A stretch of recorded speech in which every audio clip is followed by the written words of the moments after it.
हमने महाभारत काल से ही एक ही महिला के कई पतियों की कहानी सुनी है।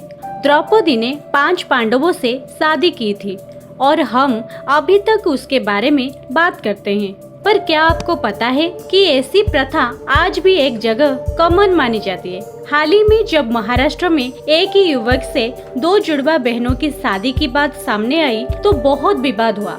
अब लड़के पर केस भी हो गया है, पर एक ही लड़की के कई पतियों का चलन भी प्रचलित है।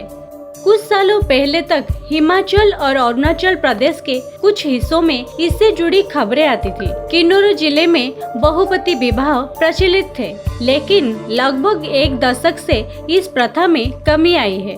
पर दुनिया के एक हिस्सा ऐसा भी है जहां इस तरह की प्रथा कॉमन है। सबसे पहले पत्नी के साथ बड़ा भाई समय बिताता है और फिर उम्र के हिसाब से पत्नी का समय मिलता है।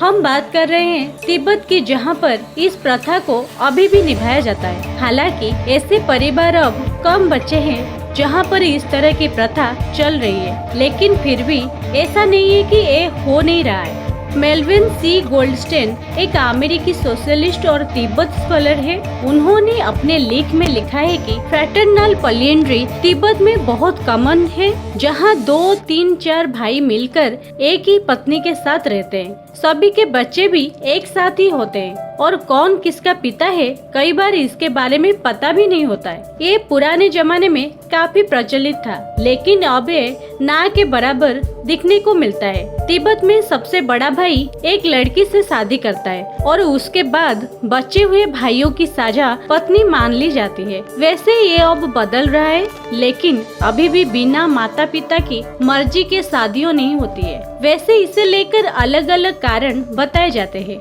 लेकिन शादी की रस्में परिवार के तबके हिसाब से होती है। परिवार का सबसे छोटा बेटा अधिकतर शादी की रस्में अटेंड नहीं करता है। हाँ, अगर उसकी उम्र थोड़ी बड़ी है तो उसे हिस्सा लेने दिया जाता है। चीन के तिब्बत पर अधिग्रहण के बाद से इस तरह की शादी का रिवाज बहुत कम हो गया है, लेकिन ग्रामीण इलाकों में अभी भी ये चल रहा है। मेल्विन के लेख के मुताबिक 1950 तक तिब्बत में बौद्ध भिक्षु की संख्या 1,10,000 से ज्यादा थी। इसमें से 35% से ऊपर शादी की उम्र वाले भिक्षु थे। अधिकतर परिवारों में सबसे छोटे बेटे को भिक्षु बनाने भेज दिया जाता था, ताकि छोटी सी जमीन का बंटवारा ना हो। ये उसी तरह का रिवाज था जैसे इंग्लैंड में प्राचीन काल में नाइटहुड के लिए सबसे छोटे बेटे को भेज दिया जाता था, जिसके पास कोई प्रॉपर्टी नहीं होती थी। इसके बाद धीरे धीरे जमीन के बंटवारे को रोकने के लिए महिलाओं की एक ही परिवार में अन्य भाइयों से शादी करवाने की प्रथा शुरू हो गई। ये प्रथा इसलिए चलती रही ताकि जमीन का बंटवारा ना हो और टैक्स सिस्टम से बचा जा सके।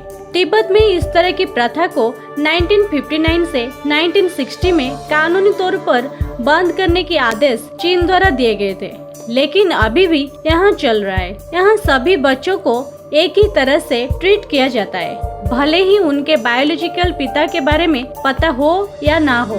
सभी बच्चे सभी भाइयों को अपने पिता की तरह देखते हैं। कुछ परिवारों में पिता कहकर सिर्फ सबसे बड़े बेटे को संबोधित किया जाता है और अन्य बेटों को नहीं। कई बार एक बेटा शादी के बाद परिवार को छोड़कर जाना चाहता है तो उसे जाने दिया जाता है, भले ही उसका कोई बच्चा भी क्यों ना हो। परिवार के सभी बच्चों में किसी भी तरह का भेदभाव नहीं किया जाता है। ऐसे ही कई रीति रिवाज दूर दराज के इलाकों में प्रचलित है। इस प्रथा को लेकर आपकी क्या राय है, इसके बारे में हमें वीडियो के नीचे दिए गए कमेंट बॉक्स में जरूर बताएगा। अगर आपको ये स्टोरी अच्छा लगे तो इसे शेयर भी जरूर करना।